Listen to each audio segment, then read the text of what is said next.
कोटद्वार के कालागढ़ इलाके में सिंचाई विभाग की केंद्रीय कॉलोनी को जल्द ही ध्वस्त किया जाएगा और इसके लिए प्रशासन ने कवायद शुरू कर दी है। प्रशासन की ओर से कॉलोनीज में अवैध रूप से रह रहे लोगों को घर खाली करने के नोटिस भेजे गए हैं। कालागढ़ में रामगंगा बांध परियोजना के लिए फॉरेस्ट की जमीन ली गई थी, जिसे अब वापस वन विभाग को लौटाने की कवायद चल रही है। नोटिस मिलने के बाद से ही इलाके के लोगों की चिंताएं भी बढ़ गई हैं। गांव वालों की मांग है कि सालों से सैकड़ों परिवार इन कॉलोनीज में बसे हुए हैं और ऐसे में कॉर्बेट टाइगर रिजर्व का सीमांकन किया जाए, जिससे लोगों को राहत मिल सके। कालागढ़ में जो इस समय निवास करने वाले मजदूर वर्ग, व्यापारी वर्ग के लिए नोटिस बांटे गए हैं। नोटिस में 15 दिन के अंदर आवास खाली करके उनका अपना जो दुकान है वो खाली करके विभाग को सौंपने के लिए कहा गया है। जो लोग वहाँ दशकों से रह रहे हैं उनको अचानक इस तरह से नोटिस बांटना, तब जबकि हमारा मांग थी कि वन विभाग कॉर्बेट नेशनल पार्क का सीमांकन होना चाहिए। हमारे सहयोगी अनुपम भारद्वाज इस वक्त हमारे साथ जुड़ चुके हैं। अनुपम, अवैध रूप से जो लोग रह रहे हैं उन्हें घर खाली करने का नोटिस दिया जा रहा है, तो इसमें क्या बुराई है? क्यों लोग इसका विरोध कर रहे हैं? देखिए, लोगों का कहना है कि सालों दशकों से वो उनका पूरा परिवार वहां पे रह रहा है और उनका रहना बसना ही पूरा कालागढ़ में हो चुका है। और इतने लंबे से समय से वहां पे होने के बावजूद अब सरकार या सुप्रीम कोर्ट से जो आदेश आए हैं उसके बाद उनको घर खाली कराने के नोटिस दिए गए हैं। आपको बता दें कि रामगंगा बांध जब बना था तो उस समय सिंचाई विभाग ने जब बांध बनाया गया था तो वन विभाग से जमीन ली थी और वहां पे पूरी कॉलोनियां बसाई थी, क्योंकि बड़ी आबादी को रखा गया था वहां पे। उसके बाद बांध बन गया, लेकिन जो लोग थे, जो परिवार थे, वो वहां से गए नहीं। आप बहुत दशक हो चुके हैं इस बात को और काफी लंबे समय से लोग वहां पे रह रहे हैं। क्या इन लोगों को विस्थापित किया जाएगा कहीं पर? देखिए, लोगों की ये मांग है कि या तो उन्हें विस्थापित किया जाए या फिर कॉर्बेट जो टाइगर रिजर्व है उसका सीमांकन किया जाए। जब तक सीमांकन नहीं होता, सीमांकन यानी कि जो कॉर्बेट टाइगर रिजर्व का जो एरिया है वो क्या कॉलोनी उसके अंदर आती है या कॉलोनी उसके बाहर आती है। अगर बाहर आती है तो फिर सरकार उसको अपने फैसले ले सकती है, उसको सिंचाई विभाग को दे सकती है या अपने सिविल फॉरेस्ट को दे सकती है। लेकिन अभी जो पूरा एरिया है वो टाइगर रिजर्व के अंदर आता है, इसीलिए दिक्कत सबसे ज्यादा हो रही है और इसीलिए इसमें एनजीटी और सुप्रीम कोर्ट के भी ओर से भी आदेश दिए गए हैं और लोगों को परेशानियों का सामना करना पड़ रहा है। मांग सिर्फ एक ही है कि टाइगर फॉरेस्ट रिजर्व का सीमांकन किया जाए ताकि लोगों को राहत मिल सके। जी धन्यवाद अनुपम, इस वक्त पूरी जानकारी देने के लिए। इधर रामनगर में क्रिसमस को लेकर रिजॉर्ट्स में खास तैयारियां की गई हैं और इसी के साथ क्रिसमस के लिए रिजॉर्ट्स एडवांस में बुक कर दिए गए हैं। क्रिसमस के लिए कॉर्बेट पार्क पहले ही फुल हो चुका है और कॉर्बेट पार्क प्रशासन अलर्ट भी है ताकि कोई भी हुड़दंगी वन्य जीवों को नुकसान न पहुंचा सके। जो क्रिसमस और क्रिसमस ईव है उसमें काफी सारे रिजॉर्ट्स एक अच्छे पैकेज के साथ में काम कर रहे हैं और काफी सारे रिजॉर्ट्स में एक अच्छी बुकिंग्स आ चुकी हैं क्रिसमस की, और उम्मीद करते हैं कि क्रिसमस कॉर्बेट में बहुत अच्छी तरह मनाया जाएगा और ऑलमोस्ट सब रिजॉर्ट्स में ऑक्यूपेंसी अच्छी रहेगी। जो अभी तक की बुकिंग ट्रेंड्स चल रहे हैं उस हिसाब से हमारा कॉर्बेट क्रिसमस पे पैक हो जाएगा। और इसके लिए कॉर्बेट टाइगर रिजर्व के सभी जोन और जो रात्रि स्थगन है वो फुल हो चुका है। और जो जहाँ तक तैयारियों की बात करें तो होटल में और इस तरह के वन क्षेत्र में लोग प्रवेश न करें, इसके लिए हमारी तरफ से टीमें बनाई गई है जो रात्रि गश्त करेंगी और अगर ये साइलेंट जोन का उल्लंघन होता है तो उसमें कड़ी कार्रवाई भी की जाएगी। और रामनगर से हमारे सहयोगी गोविंद पाटनी भी हमारे साथ जुड़ चुके हैं। गोविंद, आप बता रहे हैं कि कॉर्बेट पार्क में जितने भी रेस्टोरेंट्स हैं वो सारे फुल हो चुके हैं क्रिसमस ईव और क्रिसमस को लेकर। जो और नए लोग आना चाहेंगे और ज्यादा लोग जो आना चाहेंगे, जो एट अ टाइम प्लान बनाते हैं, उन सब के लिए क्या इंतजाम है पूरे रामनगर में कॉर्बेट जोन में, वो भी बताएं। देखिए, मैं आपको बताना चाहूँगा कि जिस तरीके से बुकिंग हुई है क्रिसमस को लेकर के, उस तरीके से ये पहले ही एडवांस में बुक हो चुका है। चाहे वो कॉर्बेट पार्क हो, कॉर्बेट पार्क तो बहुत पहले फुल हो जाता है। कॉर्बेट पार्क के अलावा जो रिजॉर्ट्स हैं उन रिजॉर्ट्स में भी ऑक्यूपेंसी करीब करीब फुल है। यहाँ जो टूरिस्ट अब आएंगे वो या तो होम स्टे का सहारा लेंगे या कोई दूसरी जगह उनको जाना पड़ेगा जहां पर वो जाकर के रात्रि विश्राम कर सकते हैं। लेकिन रामनगर में करीब करीब ऑक्यूपेंसी फुल हो चुकी है, तो ऐसे में पर्यटन कारोबारियों के चेहरे खिले हुए हैं। और जहां तक कॉर्बेट प्रशासन की बात है, कॉर्बेट प्रशासन ने जो साइलेंस जोन है या जंगल में घुसने वाला मामला है वो जो रिजॉर्ट्स है वो जंगल से लगे हुए हैं, राजस्व गांव में है, जंगल से लगे हुए हैं, तो कई लोग रात को जो है वहां घुस जाते हैं, तो उनको उन पर भी नजर रखी जाएगी। साथ में जो साइलेंस जोन जी, का तो उल्लंघन इंतजाम जो पूरे किए गए हैं तमाम रिजॉर्ट्स में, लेकिन साथ ही साथ निगरानी भी बढ़ा दी गई है ताकि जो लोग आए उनकी वजह से वन्य जीव की लाइफ पर कोई असर ना पड़े और उन्हें कोई नुकसान ना हो। इधर सीएम पुष्कर सिंह धामी का आज हरिद्वार दौरा है, जहां मुख्यमंत्री पुष्कर सिंह धामी गुरुकुल कांगड़ी के कार्यक्रम में शामिल होंगे। गुरुकुल के संस्थापक स्वामी श्रद्धानंद का आज 99वां बलिदान दिवस है, जिसे लेकर कार्यक्रम का आयोजन किया जा रहा है, जिसमें सीएम धामी शरीक होने पहुंचेंगे।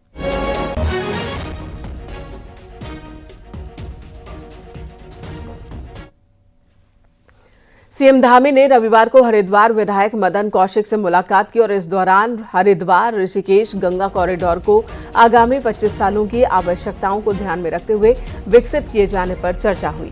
सीएम धामी ने कहा कि गंगा कॉरिडोर को विकसित करने के लिए जनप्रतिनिधियों द्वारा दिए गए सुझावों को शामिल किया जाएगा। सीएम ने यह भी कहा कि जो कार्य प्रस्तावित किए जा रहे हैं, इसमें कॉरिडोर क्षेत्र में आने वाले भवनों को ध्वस्त नहीं किया जाएगा। पौराणिक स्थलों के स्वरूप को भी यथावत रखा जाएगा।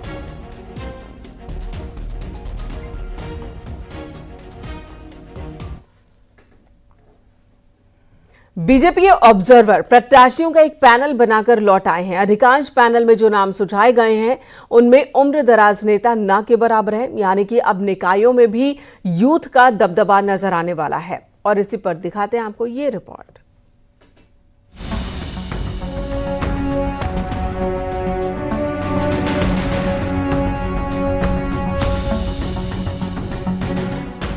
मौजूदा दौर की बीजेपी में युवा और महिलाओं पर पार्टी का खास फोकस रहा है और उसका एक कारण ये भी है कि जिस तरह से बीजेपी ने खुद को समय के साथ अपडेट किया है, अधिकांश कामकाज को डिजिटल किया है, उसमें उम्र दराज नेता खुद को पहले ही अनफिट महसूस करने लगे थे।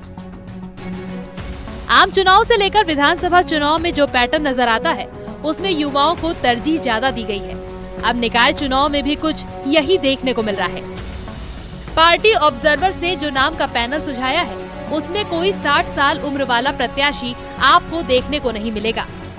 भारतीय जनता पार्टी सर्वव्यापी और सर्वस्पर्शी तौर पर विचार करती है और निकाय में तो इसके लिए आरक्षण की व्यवस्था भी है और इन सभी में अनुसूचित जाति है, अनुसूचित जनजाति है, अन्य पिछड़ा वर्ग है।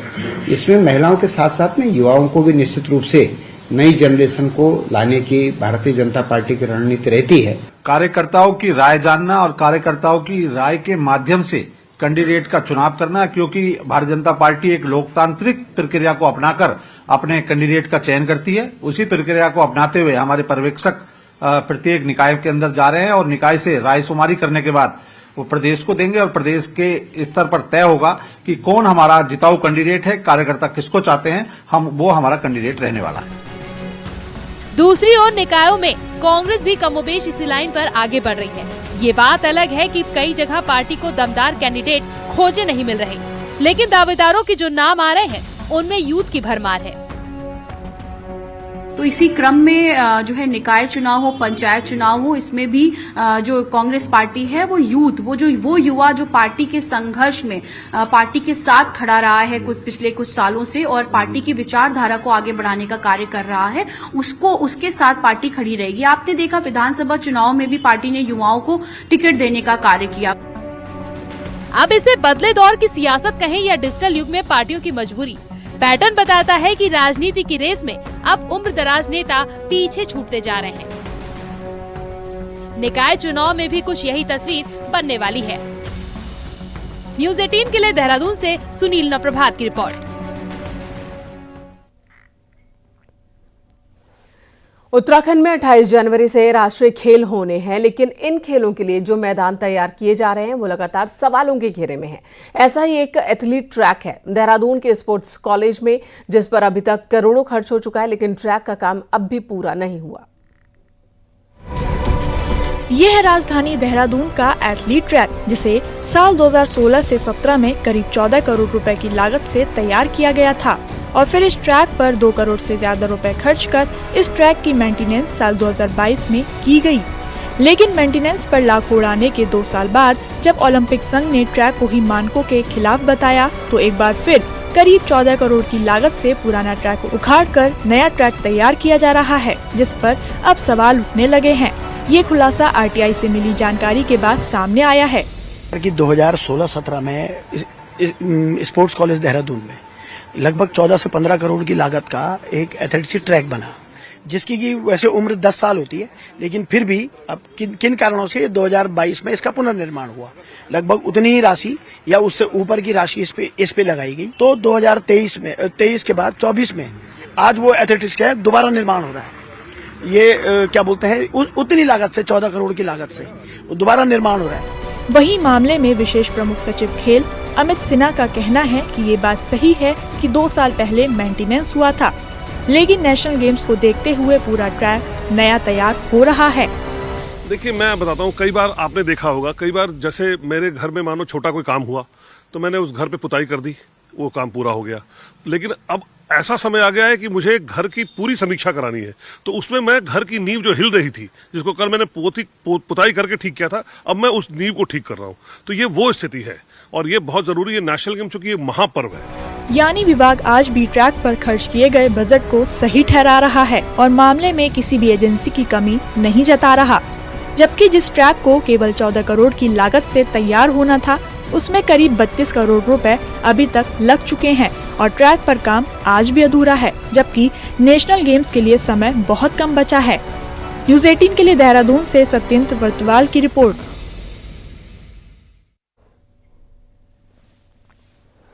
टिहरी में आयोजित paragliding Acro and SIV championship का रविवार को समापन हुआ, जिसमें फ्रांस के थियो डी बिक ने प्रथम पुरस्कार जीता।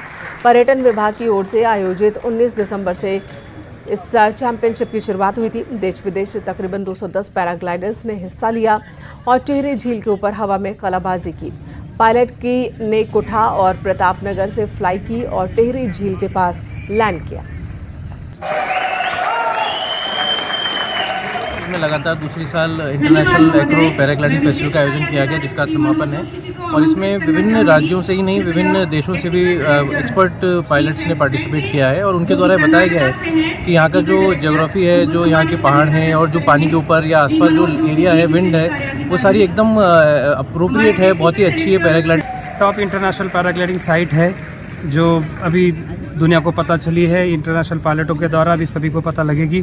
इसकी खासियत है कि इसकी हाइट जो प्रतापनगर से टेक ऑफ करेंगे तो 1350 मीटर की हाइट होगी। काफ़ी बेस्ट है क्योंकि हमारा जो उत्तराखंड वाला एरिया है ये एयर स्पोर्ट्स में काफ़ी पीछे था, बट जब से यहाँ पे ट्रेनिंग हुई है, पहले यहाँ पे लोकल्स को जो उत्तराखंड के लोग हैं उनको ट्रेन किया गया और उसके बाद यहाँ पे कॉम्पिटिशन हो रहा है।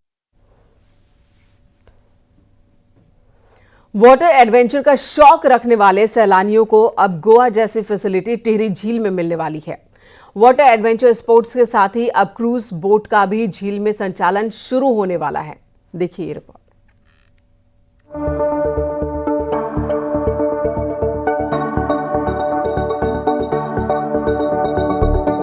42 वर्ग किलोमीटर में फैली टिहरी झील में वाटर स्पोर्ट्स की अपार संभावनाएं हैं, जिन्हें अब तराशा जा रहा है।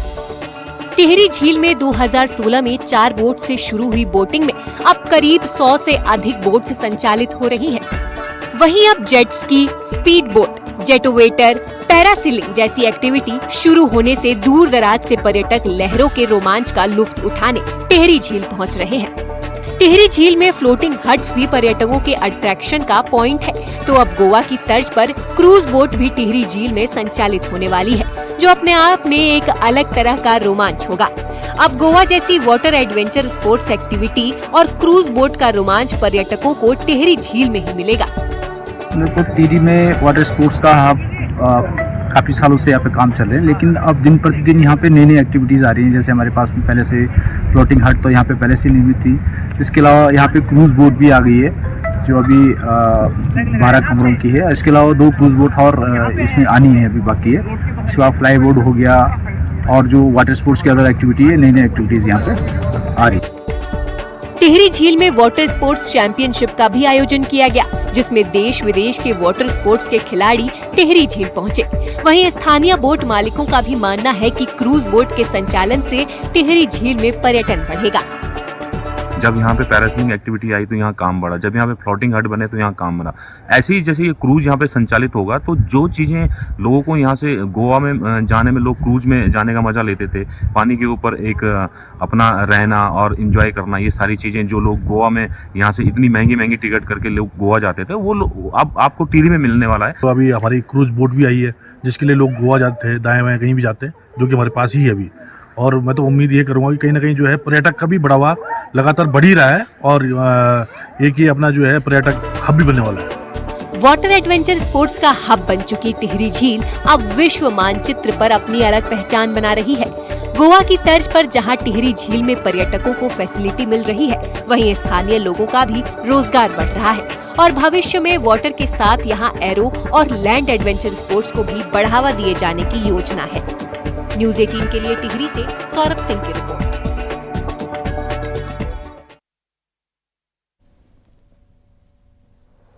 सांस्कृतिक नगरी अल्मोड़ा में पहली बार महिलाएं ई रिक्शा चलाती नजर आएंगी। रविवार को 10 ई रिक्शा को डीएम ने हरी झंडी दिखाई है। जिला प्रशासन ने पहली बार इसका ट्रायल किया, जिससे महिलाएं आर्थिक रूप से मजबूत हो सकेंगी, साथ ही सैलानियों के बीच एक अच्छा संदेश जाएगा। वहीं ई रिक्शा मिलने के बाद ये महिलाएं काफी खुश नजर आईं। बहुत अच्छा लग रहा है सर, ई रिक्शा चला रहे हैं। औरतों में भी बहुत उत्साह है और हम 1 महीने से ट्रेनिंग ले रहे हैं यहाँ। सर आज हम रिक्शा चला रहे हैं, हमको अच्छा लग रहा है। आज हम फर्स्ट टाइम क्या कहते हैं रिप द्वारा क्या कहते हैं हम लोगों को मिला है और आज हम स्टार्ट कर रहे हैं।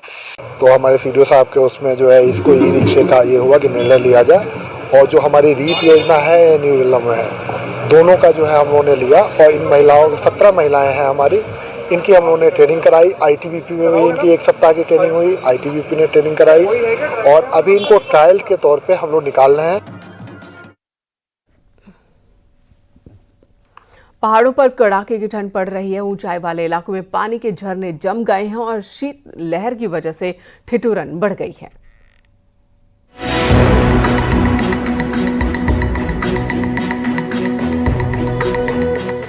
उत्तरकाशी में कड़ाके की ठंड पड़ रही है। ऊंचाई वाले क्षेत्रों में तापमान -10 डिग्री तक जा रहा है। गंगोत्री धाम में नदी जमने लगी है, वहीं पूरी घाटी में पानी के झरने झील भी जम गए हैं और कड़ाके की ठंड का कहर देखा जा रहा है। पानी के जमने से पानी की लाइट फट गई है, जिसकी वजह से गंगोत्री धाम और हर्षिल घाटी में पानी की आपूर्ति बंद हो गई है। काफ़ी समय से बारिश और बर्फबारी नहीं हो रही है, जिसकी वजह से कड़ाके की ठंड पड़ रही है और जिसकी वजह से स्वास्थ्य पर बहुत ज़्यादा प्रभाव पड़ रहा है, नदियों के जल स्रोतों पर प्रभाव पड़ रहा है, हिमालय के पर्यावरण को नुकसान हो रहा है। अगर सही समय पर बारिश और बर्फबारी हो जाए तो हिमालय के पर्यावरण को नुकसान से बचा जा सकता है और नदियों के जल स्रोत जो सूखने की कगार पर हैं वो जो है काफ़ी राहत मिलेगी। पूरा उत्तरकाशी शीतलहर की चपेट में है, वहीं प्रशासन ने जगह जगह अलाव की व्यवस्था की है। कड़ाके की ठंड की वजह से अस्पताल में मरीजों की संख्या भी लगातार बढ़ रही है। पालिका द्वारा लगातार यहाँ अलाव की व्यवस्था की जा रही है, जगह जगह चौराहों पे अलाव जलाए जा रहे हैं। बाकी हमने रैन बसेरा की अस्थायी रैन बसेरा की व्यवस्था नगर पालिका ही में की है, जिसमें हमने 20 बेडों की व्यवस्था लगभग करी है। हम मरीजों को ये सलाह देंगे कि जो है सबसे पहले तो ताज़ा भोजन करें, ताज़ा फल सब्जियाँ खाएँ, पानी हमेशा गुनगुना पिएं, खूब मात्रा में पानी पिए। सुबह उठ के खाली पेट जरूर कम से कम 1 लीटर पानी पिए, रात को सोते हुए गुनगुना पानी पिए और कोई भी समस्या होने पर नजदीकी स्वास्थ्य केंद्र में अपना इलाज करवाएं। पहाड़ों में ठिठुरन लगातार बढ़ रही है और पानी के झरने और नदी जम रहे हैं। हालांकि प्रशासन ने अलाव के इंतजाम किए हैं ताकि लोगों को कुछ राहत मिल सके। न्यूज़ 18 के लिए उत्तरकाशी से बलवीर परमार की रिपोर्ट। और पहाड़ों पर कई ऐसे परिवार हैं जिनके परिजन आज भी गांव में अकेले ही रह रहे हैं, जिन्हें कई तरह की मुश्किलों का सामना करना पड़ता है। और ऐसे लोगों के लिए गढ़वाल रेंज में जल्दी प्रवासी सेल बनाया जाएगा, जिससे आम जनता को हर प्रकार की मदद मिल सकेगी।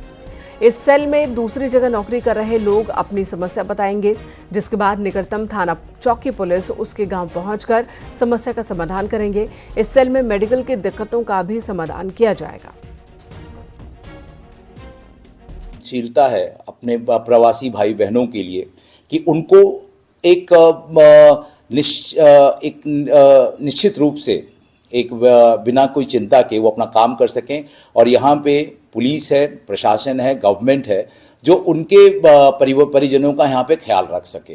जैसे सपोज अगर किसी के परिजन की अगर किसी की तबीयत खराब हो गई और उनको कोई वहाँ पे कोई ऐसा कोई एबल्ड एडल्ट नहीं है घर में, तो वो हमारे पुलिस इस रेंज कार्यालय में लिखवा सकता है और हम अपने थाने चौकियों के माध्यम से उनके माता पिता या उनके परिवार तक हम उसमें पहुँच सकते हैं।